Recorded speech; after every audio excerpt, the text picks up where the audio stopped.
Good evening. Welcome to South Asian Newsline. I'm Arjun Chaudhary. Here are the top stories tracking for you on Monday, the 7th of September.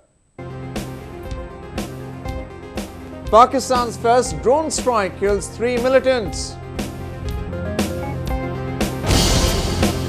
Human rights groups express concern over condition of ethnic minorities in Pakistan. And BSE Sensex closes at lowest level in 15 months. And now for all the details. Afghanistan has asked Pakistan to act against Taliban militants operating in its territory. Kabul has been holding Islamabad responsible for harboring militants who are behind a spate of attacks on its soil.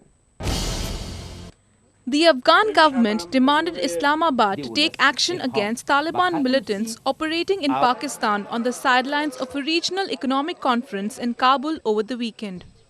We reiterate our position and state facts, asking Pakistan to take action against terrorist groups inside its territory that declare war against our people, the Afghan president's office said in a statement.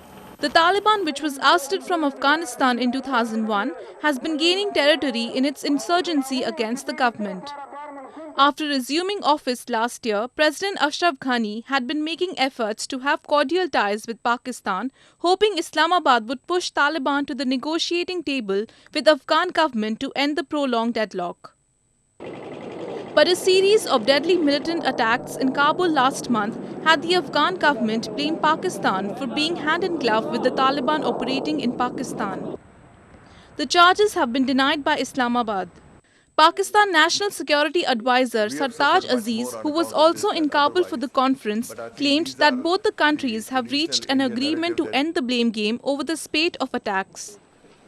Meanwhile, former Afghan President Hamid Karzai has called for India's involvement in the talks, saying that Afghanistan and India are linked owing to common security interests. A funeral was held for the victims of the bus attack in North Afghanistan. 13 people belonging to Shiite Hazara community were killed by gunmen in Balkh province. Hundreds gathered at a mosque in Mazar city on Sunday for funeral of the victims killed in attack by gunmen on a bus. 13 passengers, all belonging to the Shiite Hazara community, were shot dead when a group of gunmen attacked a minibus at Zari district of Balkh province on Saturday. Although no militant group has yet claimed responsibility for the attack, officials had earlier held Taliban or gunmen affiliated to the Daesh Takfiri outfit accountable for similar incidents. Shia Hazara Muslims, who make up to 22% of the Afghanistan's population, has often come under targeted attacks by militant groups. Last month, gunmen had kidnapped 12 Hazaras from a car in East Afghanistan, days after suspected Taliban fighters kidnapped and killed 4 Hazaras in the same province. Meanwhile, 3 militants were killed at the Afghan-Pakistan border in the first ever airstrike by Pakistan on Monday. Authorities have claimed the drone is said to be indigenously built in Pakistan. The Pakistan Army used an armed drone barrage in the restive Shawal Valley of North Waziristan tribal region, killing 3 high-profile militants, authorities have claimed. The unmanned drone was used for the first time since its development in 2013. The drone attack has been criticized in Pakistan, where the government has officially denounced numerous strikes by US drones on militants over the past decade. The BSE Sensex on Monday slumped 308 points to close at 24,893 points. This is the first time that the Sensex has breached the 25,000 level in 15 months. The Nifty fell 96 points to end at 7,558 points. During the day, the rupee had fallen to a fresh 2-year low at 66.85 per dollar at the foreign exchange market. The steep fall in the domestic currency against the dollar, as well as fears about slowdown in China, coupled with growth concerns, has dampened investor sentiment. Pakistan on Sunday marked the 50th anniversary of the 1965 war with India. Ceremonies and prayers were held in various parts of the country on the occasion.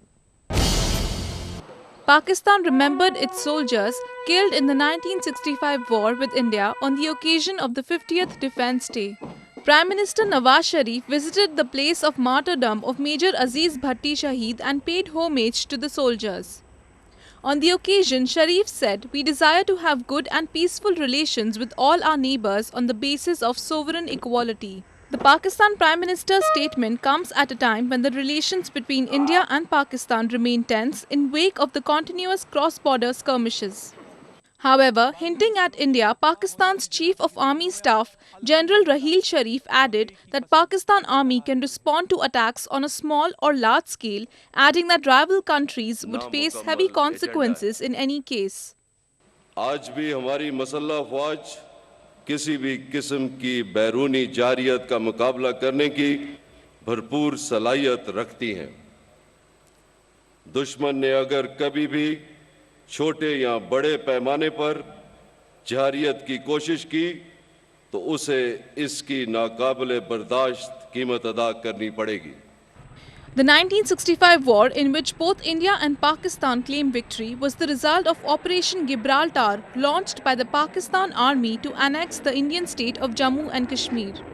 The 17-day war ended on September 23, 1965, and a peace deal was signed in Tashkent in January 1966.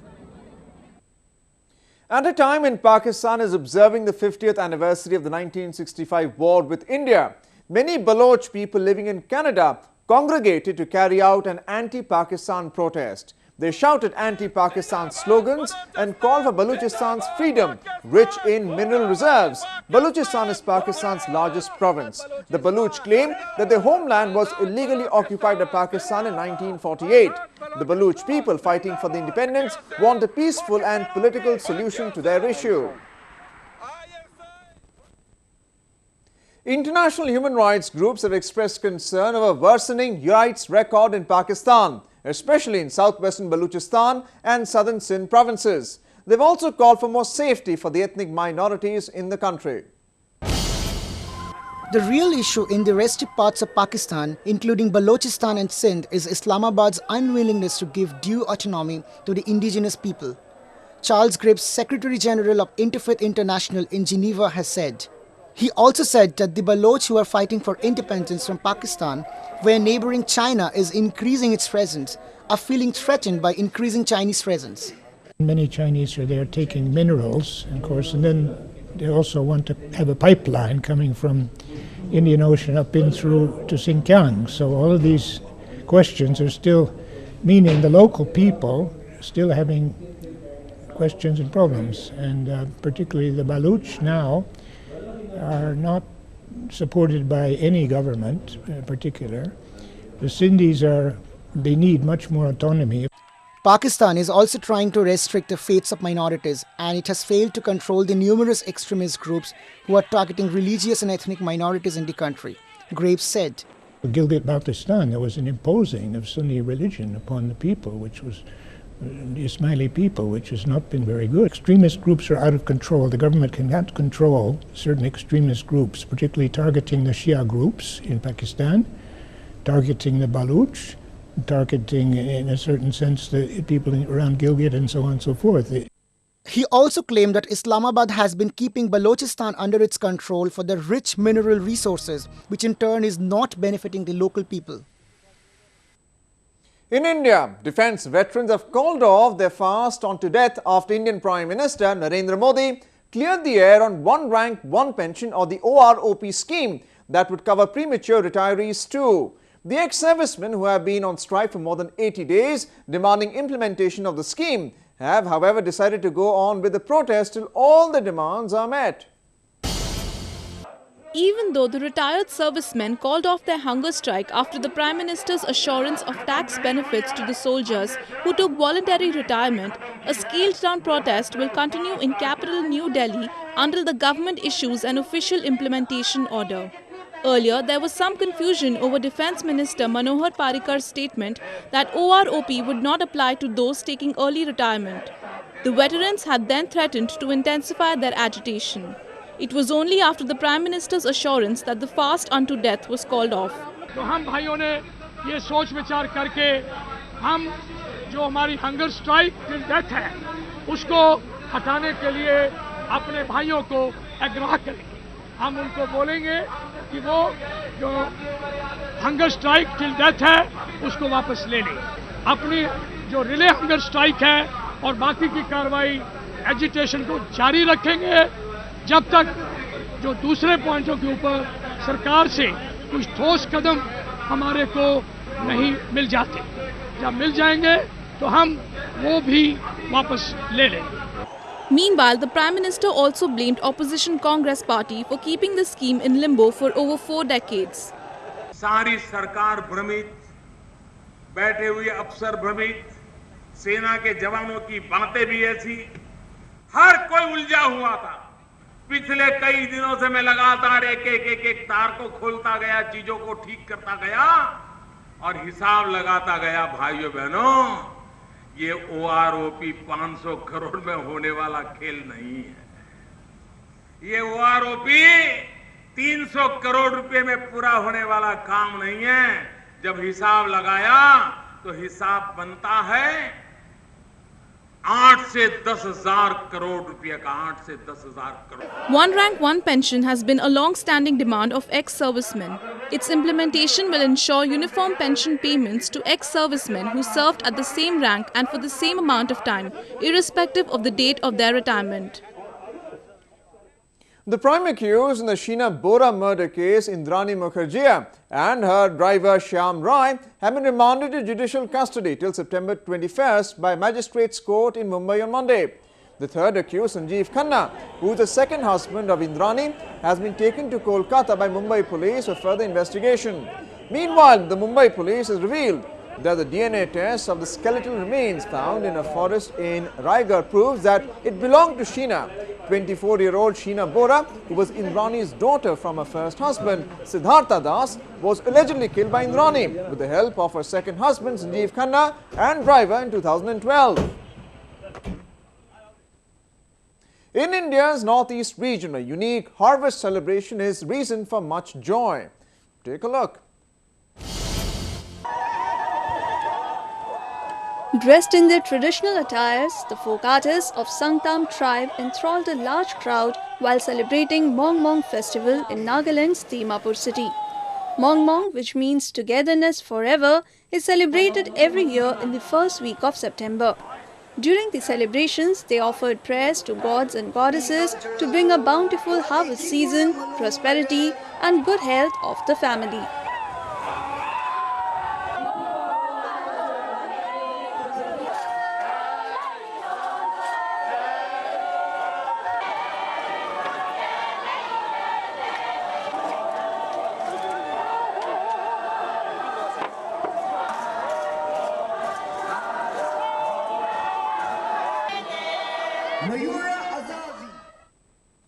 Well, that's the way it was in South Asia this evening. Before we conclude the top stories, once again.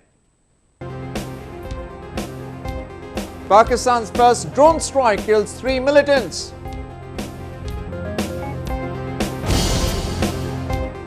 Human rights groups express concern over condition of ethnic minorities in Pakistan. And BSE Sensex closes at lowest level in 15 months.